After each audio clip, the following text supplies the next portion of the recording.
people of Old Baika in the Volta region have been provided with mechanized borehole. The facility was provided by an American philanthropist and humanitarian, Dr. John David Arnold. Old Baika is a farming community with a population of about 1,500 in the Jasikan district of the Volta region. Waterborne diseases are common due to poor water supply. Hand-dug boreholes supply the community with water, but this breaks down frequently. An American philanthropist and humanitarian, Dr. John David Arnold, has gone to the aid of the community with mechanized boreholes which draw water into a storage tank for distribution to the community. The philanthropist was installed Development Chief of Old Baika under the stool name Nana Oma Boyo I.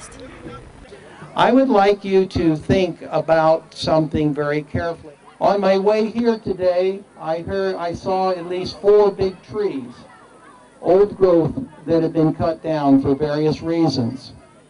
I woke up Christmas morning to hear the saws of the woodcutters. They are cutting your family. Once you lose the big trees, they will never ever come back, trust me, because they take 100 to 200 years to bring back. So I want you to think about the trees as your family and to guard them as a sacred right.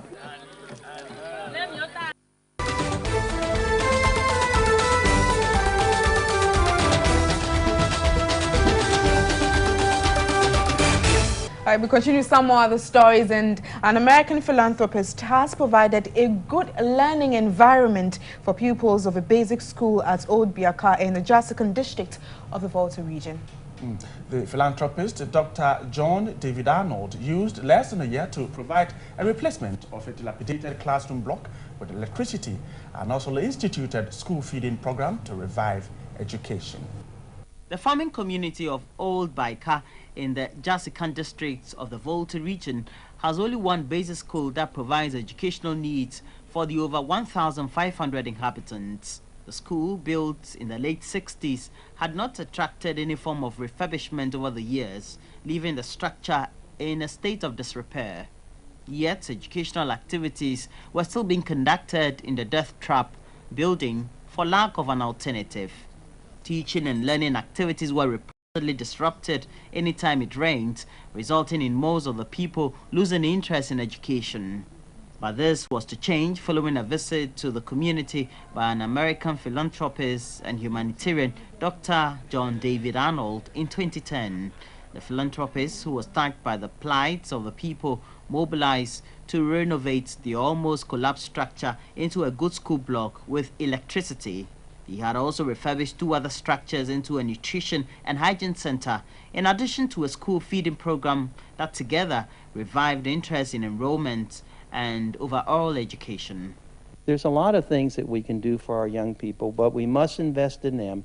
They are our future.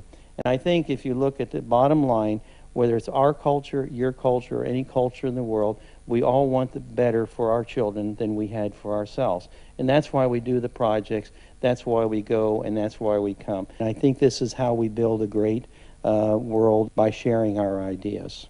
The assemblyman for the area, Daniel Kwesi Ashama, said the school will improve the future of the community. It was a wholehearted news.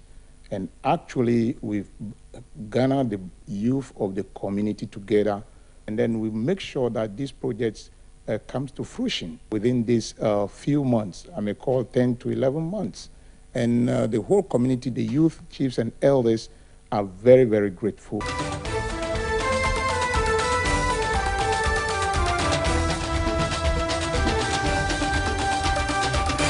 Now we're turning our attentions to the Volta region, and Old Baika may soon be a unique rural center of excellence and attraction following the interest developed by a philanthropist, Dr. David Arnold, in its forest potentials. Dr. John David Arnold has urged youth of the town to take advantage in acquiring employable skills for a sustainable future.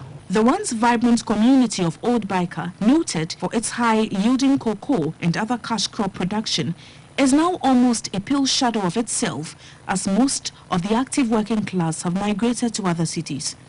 An American philanthropist, Dr. John David Arnold, has taken interest in the development of the town and through investment in some economic ventures. Dr. Arnold has so far helped with the renovation of a school and the provision of potable water source for the community. He has also begun several initiatives aimed at retraining the youth through active skills development, microfinance schemes, youth arts and hygiene campaigns.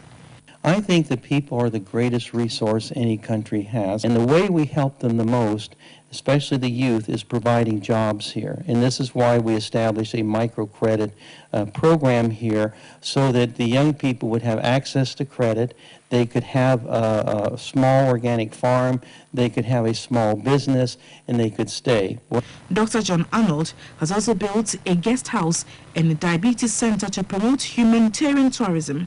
We'd like to have a summer program where the young people go back into the forests that have been cut down and replant with trees, and we call it a youth conservation course. So there's many great opportunities that we have, but I think our greatest challenge is with our youth.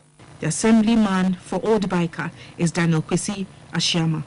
Most of the youth who are the artisans have moved to Accra, and so getting down here to actually complete the job was a bit difficult. And my advice to them is that we need all of them here to actually push up the developmental projects.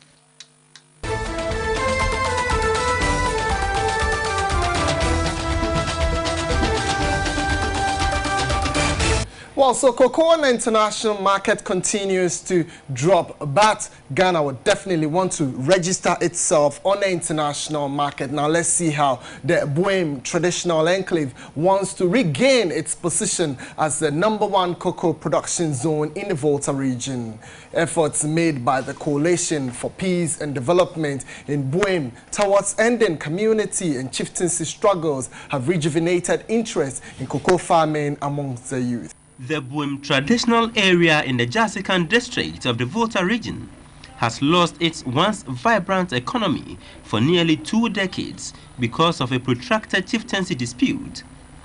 This has led to the youth and settlers deserting the area, resulting in the collapse of economic activity, including cocoa farming, which used to be the mainstay of the people. The Coalition for Peace and Development at Buem is working towards reversing the trend, implementing several initiatives. The coalition has introduced the Free Cocoa Seedling Project, which has caught up with many. Additionally, a nursery has been established near River Dai on the outskirts of the town to increase the seedling stock. According to the assemblyman for the area, Daniel Kwesi Ashiama, these efforts can attract more investments. He wants the youth and others to return to the area to help in the rebuilding process.